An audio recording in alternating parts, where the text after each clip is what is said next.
Good evening, everybody, and welcome to Nights on the Sofa. We're very privileged to have Chris Hay with us this evening, and he'll be joining us shortly. Just a couple of things. Saturday against Grimsby, we, as tradition for the Christmas fixture, we will be giving out Santa hats. We know it's a protest that's going on as well, but we will have the Santa hats for the Kiddywinks if they would like them. So there will be people around the ground with those, okay? And there'll be festive music and all sorts of things as well. We, over the Christmas period, on the 30th of December, we're going to have a memories edition of this. So what we're going to ask is if anybody's got any memories, it could be first match, first away trip, most memorable match, anything you want. You've got two choices. You can either email in your memories, and I'll put the email on the bottom of the screen as scrolling a bit later. But also, if you'd like to come on and let us know about it and do it live, then please let us know that as well. So if you've got any memorabilia from the game or anything like that you want to show, that is your opportunity then. So that's the 30th of December, in between Christmas and New Year. So we will be having another memories one. But any memory that you want to talk about at all, we will be able to do that. Let's bring Vic on, so I know he's got some news about SAS. Hi Chris, how are you? Oh, yeah, right? I'm good. How are you? Yeah, not too bad at all. It's that time of the year when hair being torn out, isn't it? Running around like some dishwashers. That as well, yes, indeed. Some SAS travel news for you. Now, due to a change in circumstances, SAS Travel will not be taking calls on Monday and Wednesday evenings for the foreseeable future. Bookings can be made in the Swindon Town Club shop between 10 a.m. and 4 p.m, Tuesday, Thursday and Friday, and pre-match on Saturday. Now, if you leave a phone message, they will get back to you in shop hours. So no evening bookings for you on Monday and Wednesday for the foreseeable future. All of them will be done in the Swindon Town Club shop. So that's how it's going to work from now on. Okay. And the youths are in action tomorrow, I do believe. Yes. Bristol Rovers, was that true? Bristol Rovers. Now, if you want to go see them, they're playing at the Corinium Stadium in Ciren. It's an under-18 fixture, and it is at 2 o'clock, I believe. So that's what the next game for the under-18s. Okay, which unfortunately they're out of the cup, the Youth Cup, with that game at QPR on Thursday. Just a shame, but Birmingham, we've drawn at home in the VSU Cup. No details of tickets or anything of that as yet, but I'm sure that will be coming along soon. And the women's team drew 0-0 yesterday. So, okay, I think that's all, Vic. Should we get Chris on? Yeah, let's get Chris on. Yeah. One thing I will say, and I know I'll forget at the end, I won't be here next Monday because I will be attending the carol service, the Swindon Town Carol Service. So I just wanted to wish you all a very happy Christmas, all the best for the new year, even though I will see you in between that. And thank you for all your support that you've given Vic and I over the last year, and long may it continue. And we will do this as long as you want us to do it. So yes, so a happy Christmas to everybody. So let's bring Chris on. All right, there we go. Evening, Chris. There he is. Yeah. You okay? Yeah. Right. I'm going to leave you. So any comments or questions, please leave them in the comments box and we'll get through as many as we can. See you later. See you later, Chris. Thank you very much indeed. That carol service is next Monday at 6:30 up in Old Town at Christchurch. So if you want to go along, wear red and white to the carol service. Chris, it's great to have you along. Thank you so much for your company. And a lot of people are looking forward to hearing you talk. So it's going to be an interesting hour, I think. So welcome along. Thanks for coming. Good. Thanks for having me. Right. So let's go way back to the start of your career then. You had a youth career with Giffnock North. Is that the right way of pronouncing it? Who were they and what league are they in? That kind of thing. So they were just a local team in Glasgow. But it was actually my inlet into Celtic, actually. because Celtic had sort of had a little bit of a fallout with the league with their youth teams. So they didn't actually put a team in for a year to the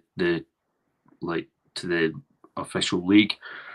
And what they did was they put all their youth players out to Gifford North to give them a game every week, and that was my local club.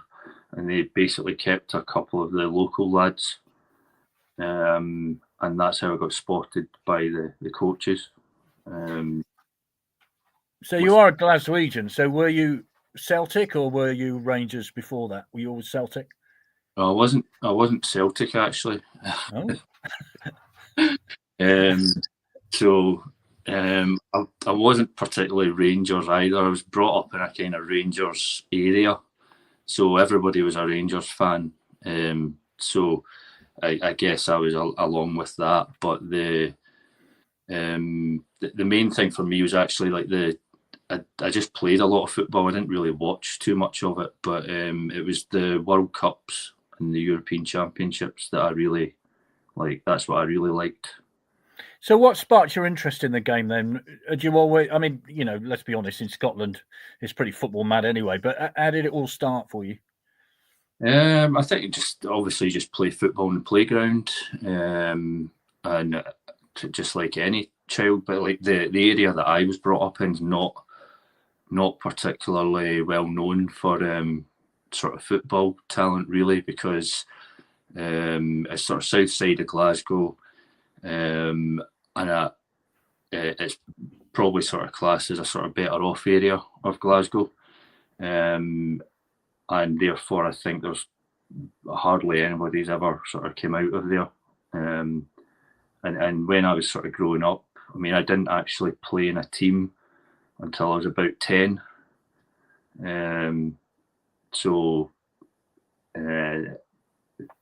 Like basically before that, it was just in the playground, really. So when did you realise actually I'm quite good? When was the first moment?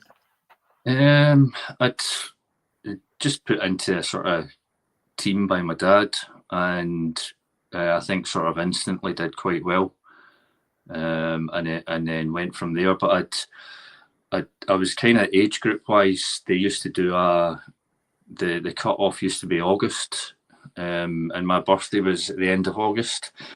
So the way it sort of fell was I could either be like the oldest or the youngest.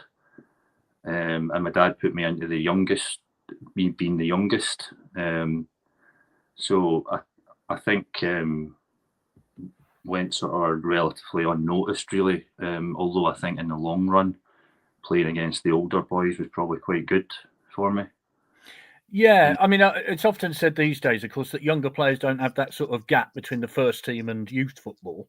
And when you play against older players, I guess that's when you really learn the rough and tumble of the football. Is that fair to say? Yeah, I think when it's sort of when it evens itself out, you know, like the 15, 16, 17 age group, that's when I started to sort of shine a bit better, because I'd been in with the bigger boys, so I was kind of used to that. And some people obviously sort of fade away when it evens itself out. You know what it's like. You can be, some boys are like the best in the league, but they're just bigger and quicker, kind of thing. But when it all sorry, go on. So yeah, when it evens itself out, I think at that age, that's when you kind of find out who's more capable. There are other things that suddenly come into a teenager's life, of course. So were you ever was that ever a distraction, or was football always the thing? No, football was always the thing. Yeah, I mean, thankfully for me, yeah, it was. I mean, the distractions were there, but I just had a strong sort of passion for it. I mean, I can remember I used to go down to the pitch on a Saturday night after I'd been playing for my team, and I used to kick the ball about by myself, and everybody'd be up at the school steps and I could hear them gradually getting louder and louder the more drink that they had, and shouting things at me and stuff, which I never bothered about. But having spoken to a few of them in later life, they were sort of secretly impressed that I had the strength to say no to it and not join in with that. So yeah, because it is a strength of character, isn't it? Because let's be honest, when you get to that age, it's very easy to nip out and have a night out and all that kind of stuff, isn't it? And to be able to say no to that, you do have to have a bit of strength of character. Yeah, no, it was quite easy for me. It was like by that point I was really wanting to be a professional, and I knew from like my dad saying, you can't be doing that kind of thing if you're going to make it. So I was quite determined, and like obviously they would ask me, and I'd go, no, I can't. Why not? I've got the football, and that always seemed to work. They never really pushed me, so they kind of knew I wasn't up for it. So Celtic, then. I mean, this isn't a bog standard football team. This is arguably one of the biggest teams in Europe, isn't it? I mean, if you think about European Cup winners back in '67, multiple winners in Scotland, as there were yesterday, of course, against Rangers on penalties. So when Celtic come calling, what are your thoughts? No thoughts. A sign. It doesn't matter. I think when it happened, it was the stage of you're going to start work, and I wasn't actually signed, and like I said, I was playing alongside those other boys, and there wasn't any places left. And what they said to me was, you can still come in and train with us until you find somewhere. And what happened was I actually did start work, and it was like a night shift work, and it sort of didn't really work out. They wanted me to do more hours, and it was turning into for a young person it wasn't really suitable, and I then ended up going into train with Celtic, and apparently, according to the coaches, that the level went up so much with the full-time training that's when they decided to sign me. But by the time that came, there was a few people were starting to ask me to sign. But if Celtic are asking you, then it's a no-brainer. So, yeah, what's that moment like? You get that contract in front of you. Well, if that's what you've been concentrating on, that's what your ambitions are. It's just unbelievable, really. I mean, can't really explain that.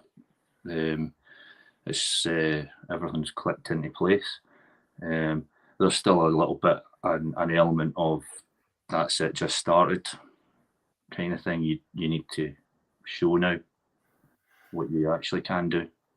Yeah, I guess it's a temptation, isn't it, to think once you've signed for a club like that, I've made it. But I guess, as you said, that's just the beginning. Yeah, I did have a bit of that kind of mentality. Was that's brilliant, but start again. Yeah. So, but I'm glad I did, kind of thing. But it's, you know how competitive it is. There's so many boys, it's the competition's massive. So you need to be full. Yeah, because I'm guessing that it's not just the pick of kids around Glasgow, it's all around Scotland. Plus, of course, they have a bigger pool than that, don't they? So what sort of competition was there for you in your age group? I mean, they had their numbers, for youth players and reserve players. So like when I actually signed, I was actually 18. That's sort of how late it was. So I was more or less signing in to play for reserves at that stage. So not only have you got the young guys that have made it, there's also the first teamers that don't play coming into the reserve team. So there's competition from all angles, kind of thing. We're talking of the reserve team. I think you scored a hat-trick against Rangers, didn't you? Yeah, I did. Yeah, a long time ago now. But yeah, yeah. What happened then was they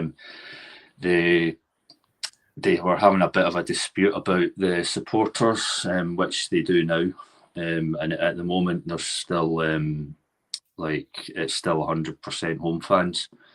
Yeah, a shame because the whole thing is the rivalry.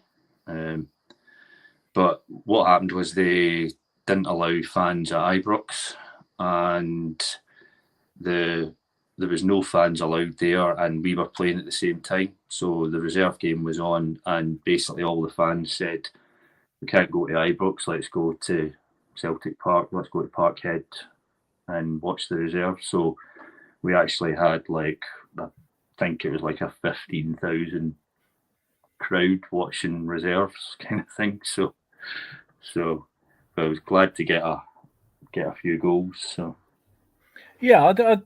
When you scored for the first team for the Hoops as well. I mean, what's that like? I mean, down south we don't quite understand the fervour between that's attached to Celtic and Rangers, but once you put those green and white hoops on and you get a chance to score for Celtic, how does that feel? Well, it's massive, isn't it? I mean, when it happened for me, there's 50 odd thousand in a stadium, and when they all cheer because of you, it's quite a feeling, quite a buzz. So, but again, it just comes down to all your ambitions, what you've always wanted to do. So it's all coming true. So it is just pinch me moments kind of thing. Sure. You're at Celtic a little while. Is it fair to say you weren't a regular in the first team, but when you were in the first team, I think Celtic were relatively successful. They only lost once when you played for them, I think, and you scored in that one, didn't you? So you were always quite successful when you played for them. Yeah, I think I always did well for them when I did play, and yeah, the kind of teams that I was playing in were actually really unlucky not to win. I know, the Rangers team that we were up against had huge names in world football, Gascoignes, etc., Laudrups. But we were actually only like a point or two off of winning that league. So, yeah, but as I say, I think I did quite well every time I went on. But yeah, certainly wasn't regular. So yeah, how frustrating is that? Well, ultimately that's what that's why I left in the end. If you're not playing, it doesn't really matter. You sort of get to that stage where it's like, right, I think it was 22, and I was training and playing with the first team, but not every week. And then what happens is they go and sign, somebody else, and you just look at it and go, I can't really sit on the bench again. If you're 22, I think like a lot of young players aren't developing the way they should be unless you're playing all the time. So if you're in and out of reserves, bit of first team, my concern was that I would just stay another year and then drift out of the game. I mean, I'd seen it happen with people before, and I didn't want that. So it doesn't really matter who you're playing for, you still want to play regularly. So yeah, as you know, we had Simon Ferry on here the other week, and as you know, he's a character, and I said to him, did you know where Swindon was? And he came back with a rather colourful answer. I don't expect you're going to do the same thing. But when Swindon came in for you, did you have a clue where it was or what it was?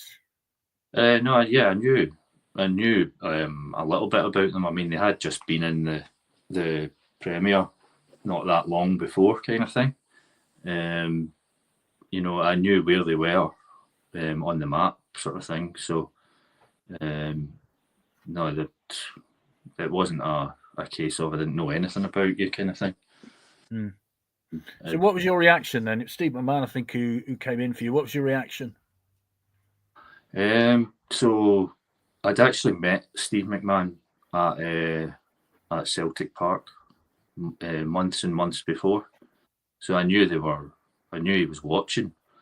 I mean, he got introduced to me in the tunnel, which I suppose is a bit naughty, really. I'm sure the coach at the time for Celtic wouldn't have been happy with that, but yeah, I got introduced to him in the tunnel. I knew they were watching, but I didn't have any sort of at that point I wasn't really going to be moving anywhere. I hadn't sort of made my mind up or anything, and in actual fact, when it came to moving, I still hadn't made any decision. It's just that the agent at the time said, like, I was out of contract. It wasn't the free agent thing that you get now. Like, even though I was out of contract, there were still rules around me being Celtic's player. And I couldn't just up and move, kind of thing. They still had to have a transfer fee, kind of thing. So I'd literally just gone with my agent to have a look. He's like, we can go to, it was Austria, Vienna, or we can go down to Swindon. And I was like, oh, not moving abroad. So Swindon sounds good to go and have a look. And I knew it, like, it wasn't far from London, which was like, I had family in London, so I was like I said, I knew the area roughly, or the geography really, but I didn't have any intention of signing until I got there. And when I saw the place and I met everyone, I think I signed before I went back up, I think. That was August, wasn't it? I think so. It was before the start of the season. Yeah. So did you have you joined in August '97? So what sort of pre-season did you have that year? Was it a regular one, or was it because of the not signing and then signing sort of thing? Did that hamper it at all? I'd already played for Celtic. I think my last game for them was in the UEFA Cup, actually. That's right, yeah.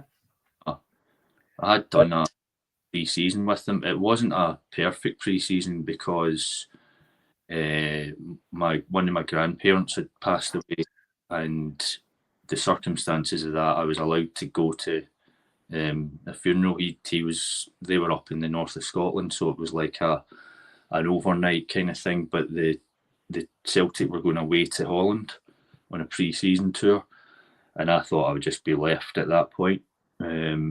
But they actually phoned me on the way back from the funeral and said, you need to get over now. So I did a pre-season kind of. And like I said, I'd actually played for Celtic before that. Yeah, 5-0 against Inter Cardiff in the UEFA Cup qualifying first round. You scored, I think. Yeah. So at least I can say I've scored in Europe. So brilliant. Yeah, very good. Who are Inter Cardiff? That's a weird title, isn't it? Who are they? I honestly don't know, but I think there was something to do with I think they were actually called Inter Cabletel or something. Oh, I see. Yeah, it's more of a sponsorship. They might have changed the name or something. So I don't actually know who they were or are.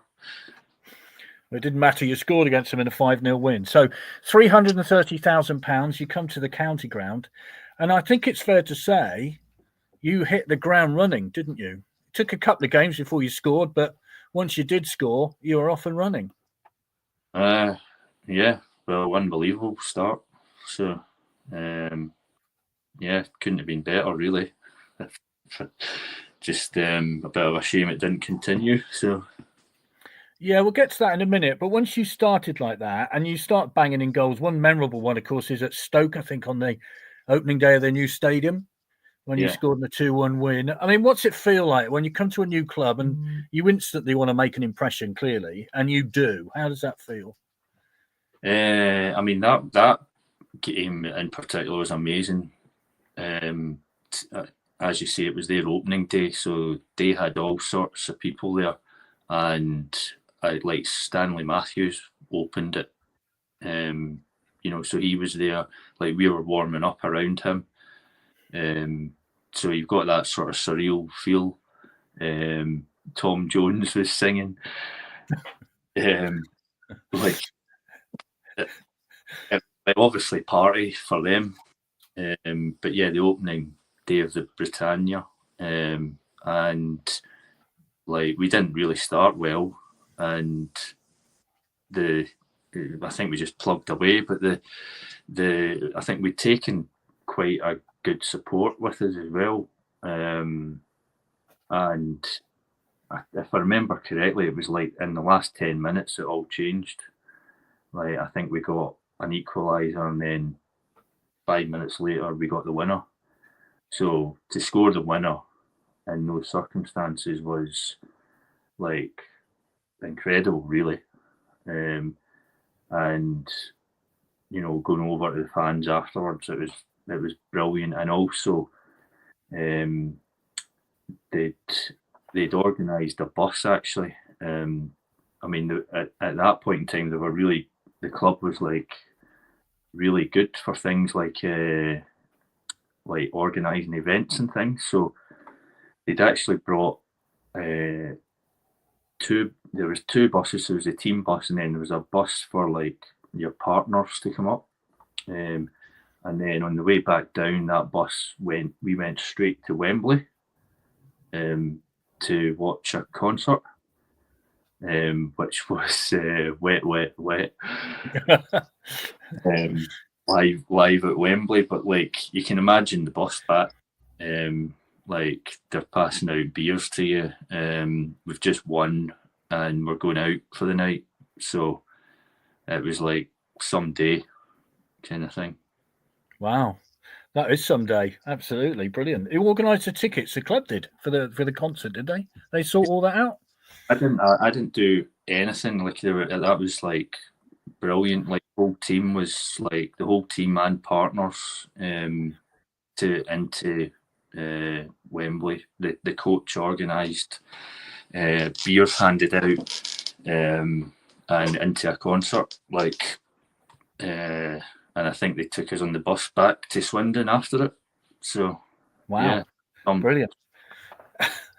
So that start then, I mean, you're banging in goals all over the place, aren't you? And as a striker, that's the one thing you want to do, isn't it? Yeah, that's what you're in the team for. So when you're hot like that, is there a time when you're thinking, whatever I do is going to go in the net, or are you just confident you just have a go at anything that comes near you? Just the same attitude as you ever had, really. Was just trying to take your chances, and if you miss, you make sure you're there for the next one, and you miss again. But in that period, like, I think, as you said, there was a couple of games at the start that didn't, and there was a few chances there. But you just put yourself in the position again, and thankfully, for however many months it was, everything just seemed to go in. So, a couple of members have come in, and this is from Matt Taylor, and we'll get on to this season in a little while. But my first season ticket was the season under Jimmy Quinn in Division 1, where Chris was a rare, bright spark. Shame we had to flog him to keep the lights on. A great player and popular with the fans. And Sean says, Chrissy, hey, hey, hey. I mean, when you're getting the town then singing your name, how's that feel? Yeah, that ole, ole. I mean, you can't. It's quite bizarre. Like, I don't like. well, obviously incredible. You just you're happy that you're popular kind of thing. But yeah, when they're singing your name, it's amazing. So, but yeah, How did life change for you in the South then? Because obviously it is a bit of a change. You're a little bit older than a lot of people who get moved about, I guess. You've had an experience of playing for Celtic, as I've said. So when you move from Scotland to Swindon, down south, you've got relatives in London, so that helps. But is there much of a change? Well, I mean, obviously it's a big change in that you don't have your friends around, family around, so you're pretty much on your own. But as I said, I had family in London, so I did spend quite a bit of time there. But yeah, it was just trying to adapt, really.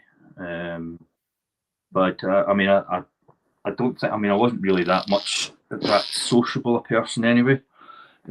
So going back home, going back to the house, whatever. I liked the local area for things to do. I mean, so it was all right anyway. But I know that there was at one point I was getting the homesickness thing was coming up. Yeah, was that bad? No, I didn't feel like I had that, but I think what happened there was that the things weren't sort of going. They were starting to go not too well. So you start to get the finger pointed at you kind of thing. And I can remember at one point I kind of got asked outright in the dressing room, was I homesick? And I think I'd been taking a bit of a, they'd been having a go at me about performance, which is fine. I just put my head down, but it was going on, and I think I then got asked that, were you homesick or something? And I think I've definitely said, yeah, thinking I might shut them up kind of thing, which made things worse. So I think it ended up as a newspaper headline. How difficult is that? Because, once you stop scoring, then, people do, as you say, ask questions of you.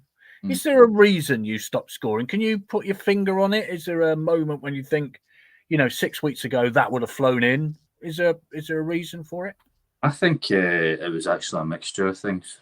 I think if you look at the run that I had, and then I think there was a suspension came in, and I was to sit out 3 games for however many bookings it was.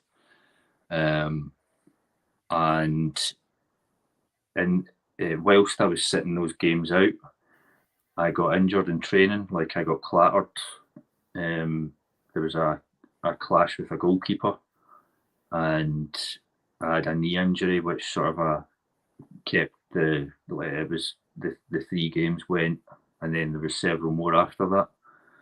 And I don't think I came back fit, and struggled with that the rest of the season, really. But on top of that, we did sell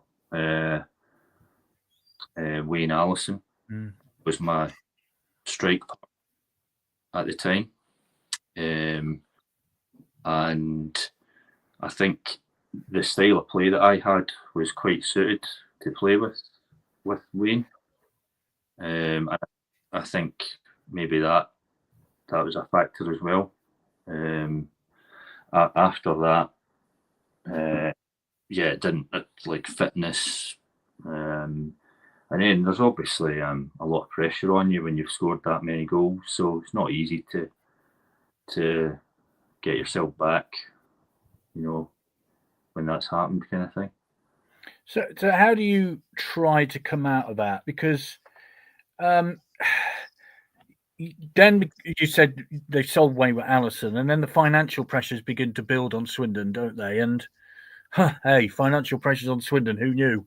They never happen, do they?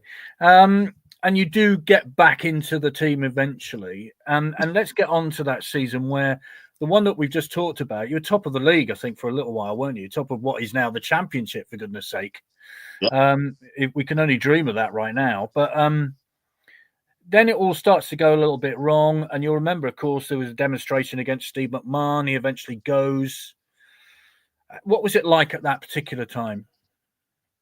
I mean, to be perfectly honest, that's quite a long time ago. I don't really remember much around protests, etc. I mean, like financial situation, I didn't really know anything about until the season after that. That's when it's maybe filtered through to us. So I wasn't really aware of that. But yeah. Yeah. This is from Adrian. Thank you for your goals and your commitment to our fantastic club, Chris. If you were on £200,000 per week now, how do you think your life would have changed, or wouldn't it? £200,000 a week. Yeah. I mean, it's often said to footballers, isn't it? Was the money the thing? But I mean, you wanted to play football, didn't you? That's first and foremost. Yeah. Yeah, absolutely. Never thought about money, really. I mean, sometimes you had to do the sensible thing with money, but I never went into, any club and said, like, give me more, kind of thing. It wasn't the number one, wasn't a motivator really. But yeah, I mean, I guess now you sit back and if you come through into Celtic's first team now, then I guess you'd be a lot better off. Yeah. Daniel says, what was your favourite Swindon goal? Can you think of your favourite one? I think my favourite one is probably against Norwich. I think in the middle of that good run, and it was a 0-0 heading for a 0-0. They'd actually had a few chances. It was Craig Bellamy was playing for them. He was their big name, and they could have been 2 or 3-0 up, kind of thing. And I think there was only like 4 minutes left or something. I hadn't had the best of games. I think I'd actually literally just taken a touch from a throw in and it bounced straight back out. And I thought, oh, okay. And then find myself like 35 yards out with 4 people round me, thinking I don't have anything else to do other than hit this. And then it drops in. But I think that's my favourite one, just because it was a good goal, and because it was to win the game and at the time that we did, in the middle of that good run. So it was like everybody was buzzing with that. It was a bright, sunny October day, if I remember rightly. Would that be the one? Yeah, October, at the start of things. Yeah, I remember it well. So there we get to that sort of time when when a lot of people talk about mental health now. I mean, what help was available for a footballer, not just you, but at that time when things aren't going great? Was there any help? Was there people you could talk to? What was the situation? It's obviously a different thing now, but there's not really anybody that you're going to speak to. And remember, and back in those days, it was a little bit like get on with things. I couldn't imagine saying anything too much to anybody. But I do remember at one point, I think Ricky Hunt, was the chairman. Yeah. Thing. I think he had a friend that was some kind of quite well-known psychologist or something, and I think he did they did put him on to me at one point. To I think I had a phone conversation with him. I kind of just thought it was like nonsense, really. Fair enough. Okay. That miserable season that we talked about, the one highlight I always remember was going to Charlton, and I think they'd won about 30 on the bounce, and you'd lost about 13 in a row, and I think we scored after about 5 minutes, didn't we? And then beat Charlton. They finished top of the league. Unfortunately, Swindon finished bottom of the league that year. That was one of the surprise results of the season. Do you remember that one? Yeah, I do remember it. It was bottom against top, I think. And yeah, somehow we got a goal. I can't remember who scored it. Was it Steve? It was an own goal, I think, if I remember rightly. Was it Steve Coe that maybe got the shot or something? Or yeah, and it deflected, if I remember rightly. Yeah. But yeah, I think we were hanging on a bit, but we managed it. So yeah, surprise result kind of thing. But yeah. You see, when the fans who were at the away end and thinking, "Gosh, it's great," this is a start of a revival, and you would think it's the sort of result that might spark some sort of surge at the table. It's not like that, though, is it? Football don't work like that. Yeah, I mean, when was that result? Like, at what point in the season? I think it was about Marchish, if I remember right. It was something like that, wasn't it? February, March, something like that. And that's the season we went down when they got relegated. Yeah. I sort of remember thinking at that point, I think we did go on a reasonable run, or maybe not long after that. I think we did start really winning a few times. Started picking up points, I think. But not enough to save from relegation, which is a shame. I think when it came to me leaving, I think there was still quite a few games left when I went, and I do think that they did sell quite a few others. I think they had to. Yeah, you were sold for 75,000 to Huddersfield. Yeah, I think. Yeah. Yeah. I think there was other players went before me, and I think if you held on to them, it might have been different. You know, but I kind of remember at the time thinking they kind of changed the formation, and the formation sort of suited me. I think I did get a few goals because of it, and I guess you're thinking maybe you could continue it and be safe, but then obviously I move on, and like I said, there was a few others moved before me, but at that point we kind of knew it. We knew, like they were saying, they need to sell players just to pay wages and things and keep them going. I think they did actually go into administration.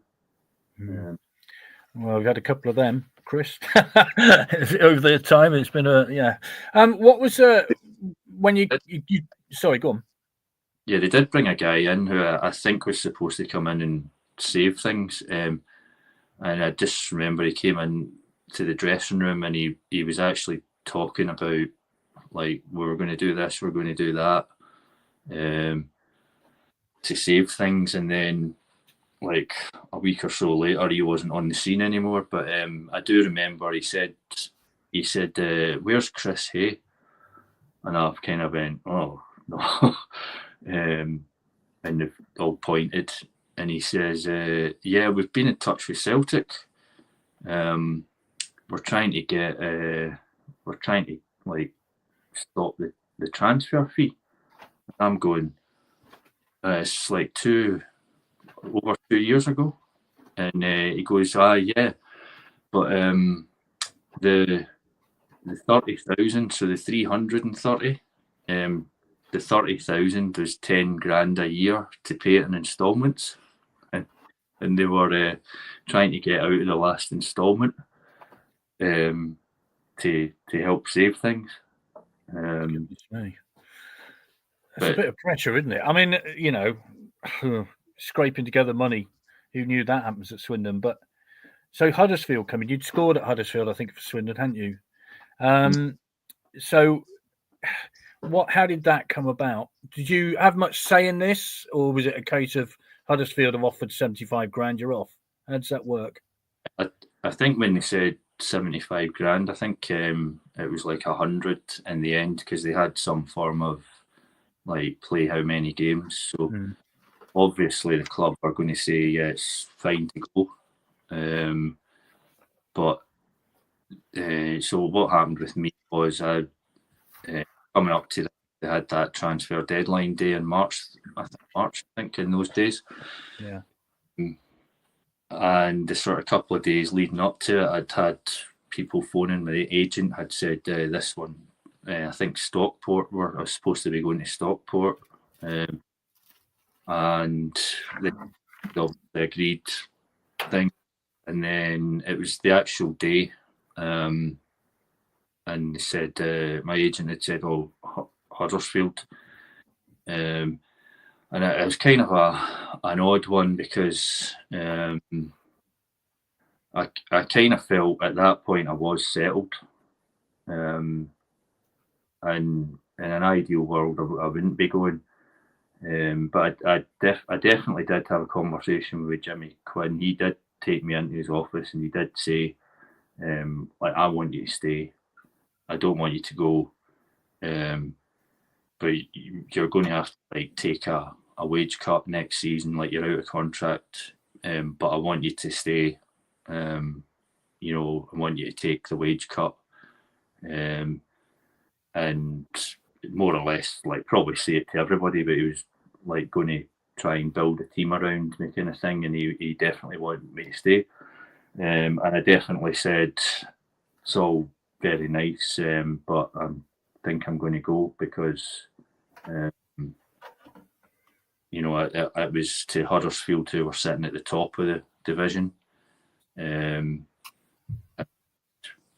were offering more money, kind of thing. But like I say, I wasn't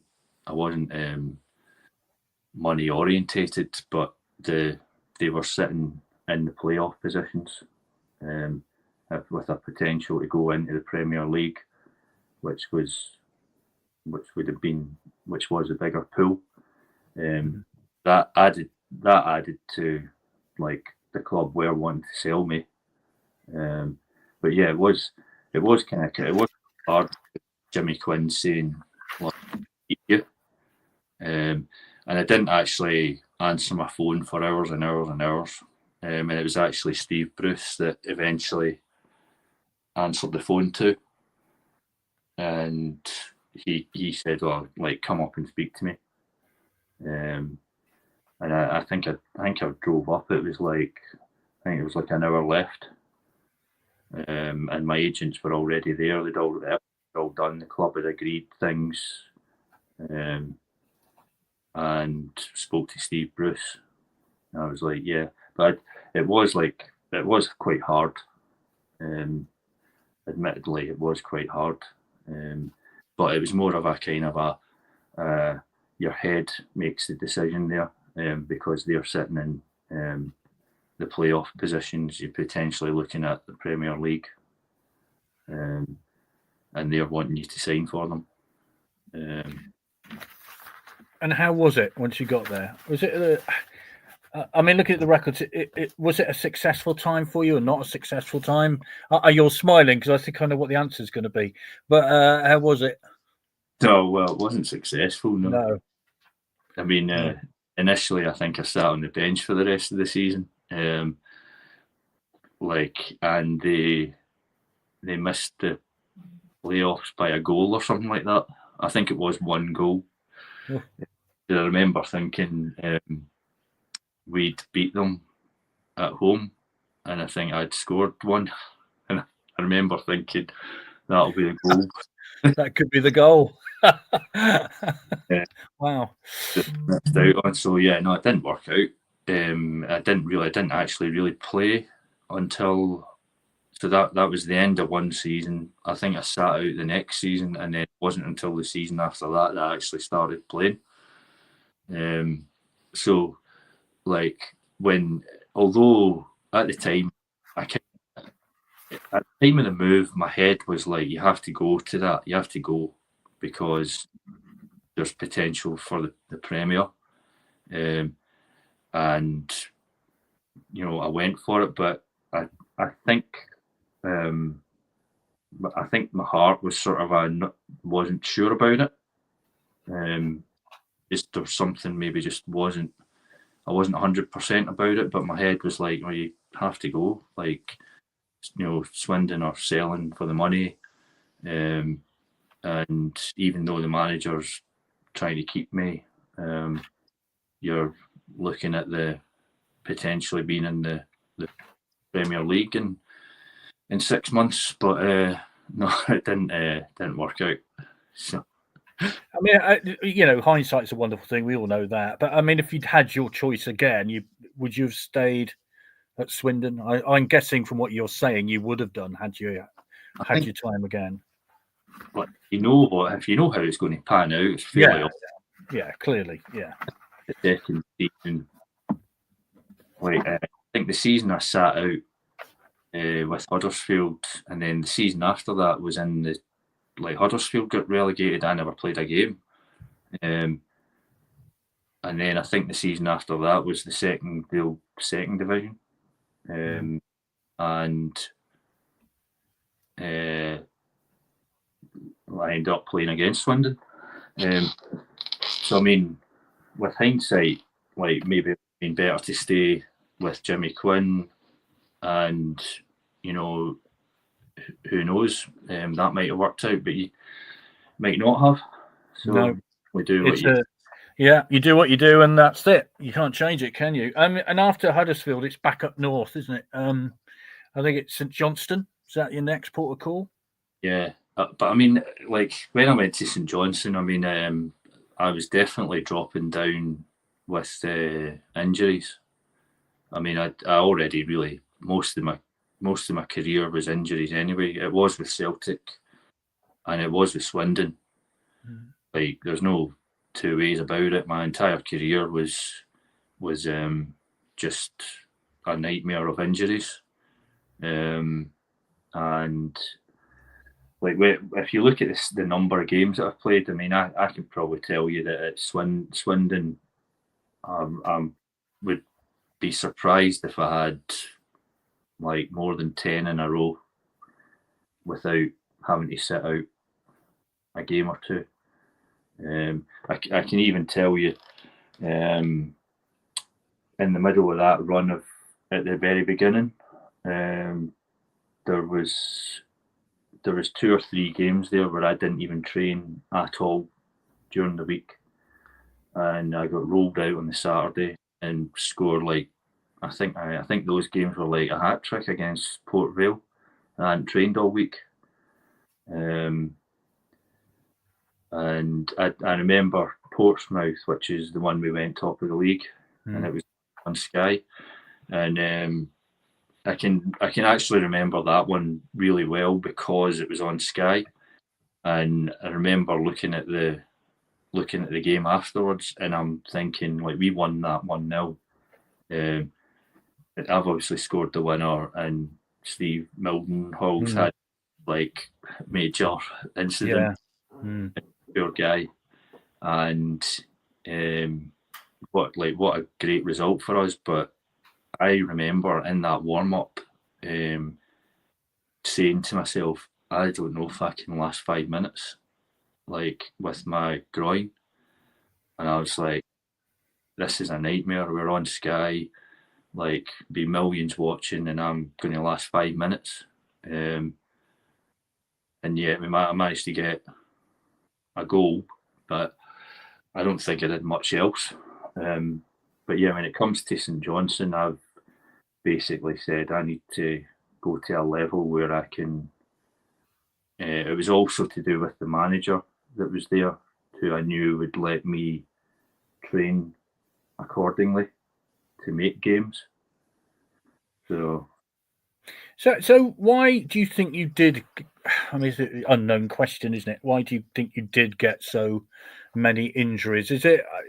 Have you sort of found out why you got so many, or were you just susceptible? I think right at the very end of the career, which was handy, it was actually the St Johnstone physio had sent me to somebody and it was to do with pelvis. And when she'd examined me, and she wrote down all these things that were wrong, and it was like 2 A4 sheets of paper. And basically it said my pelvis was moving this way, that way, the other way, and it explained why I could have no injuries and then virtually get out of bed and have a sore groin. Basically, the pelvis was moving, but by that stage, I'd already had several like operations on it, that kind of thing. But if I'd known that at the start, they could have done this sort of core stability work, and that could have made a difference to things. But it was at that end. But yeah, it's like I basically spent an entire career of not being fully fit. So, yeah, goodness me. Well, you did extraordinarily well, bearing in mind the injuries you had. I mean, that must have been a frustrating thing to know. If go on, sorry. The surprise that I managed, I think it was 14 years in the game, was a surprise that I made a career out of it. Sure. And the only reason I think is because if I could get in front of goal, I could score. But which obviously people want, so I did get signed because of ability to score. But just a shame that I wasn't fit for a long period. And has it affected you in later life? Are you okay? I've actually this year's not been great for it. I suffer from quite bad arthritis now, Right. and I now have to take medication for that, just to do normal things. But this year I did have a bad time of it, which culminated in I actually had a blood clot in the summer. But just due to like swollen joints, and I hadn't done anything about it for years. But yeah, the sort of wear and tear of that has taken its toll. But I'm sort of getting better now. But I did have to go on like steroids and things, which just puts weight on and things like that. So, but I'm hoping that the tablets seem to be making a difference. So. Well, obviously, we wish you well. You know, a lot of footballers pay for their profession, don't they, in one way or another? And obviously, we wish you well in your continued recovery. And we thank you for what you did for us. We have a couple of other comments have come in. Iffy and Ty Gooden to Gillingham were sold. George and Dart also to Wolves earlier in the season. I think those are the players to which you referred. What advice, this is from Anthony, what advice would you give Swindon players right now? As you're probably aware, Swindon are 3 places off the bottom of the Football League, which is not a place any of us want to see. But, you know, when you're in a situation like that as a team, is there a way of, I don't know, getting out of it mentally, physically? What would you say? I think would be to just try not to panic. I mean, looking at the league table, I think you're only a couple of wins away from, you know, like a good run of 2 or 3, 4 wins would you'd be well out of that zone. So I think it's like just try not to panic, try not to let things get to you. I think that's all we did at that point, was just keep going, just keep trying. And I mean they do like they still get some good results, don't they? So like, well, we had a win a couple of weeks ago, got beat of course at the weekend, but you know, like you are only a couple of wins from you know, getting out of that zone. So yeah, don't panic too much, kind of thing. And yeah, hopefully, like I said, a couple of wins, you'd be halfway up the table, I think, almost. So we take that happily, halfway up the table. Michael Carrick, Matt Taylor. Were you there when Michael Carrick there? So Michael Carrick, like that can be claimed to fame because I set him up with his first ever senior goal. Of course you did. Yes. How good was he? I think you could see that he was a real talent. He was quite raw when he came to us, but he had all the attributes. Like you kind of knew, yeah, he's got a real chance. Yeah. Like at the top level. He did okay, didn't he? He had quite a decent career, I think, didn't he? Yeah, all right, yeah. Well, Chris, thank you very much indeed, and we really do wish you well, because obviously you've had quite a few struggles with your injuries over the years, and it's a difficult thing to deal with. So we wish you well, and we hope that those tablets do you well, and you can get back to living a normal life. I mean, you can live a normal life, I hope. Yeah. It's I had a bad spell there for a few months, but yeah, like it was just a case of being born and not going to the doctor. But yeah, I just had to give in and take the pills now. Yeah, fair enough. Well, we wish you well. Yeah, I've got that. Chris, don't be Chris. There's another Chris.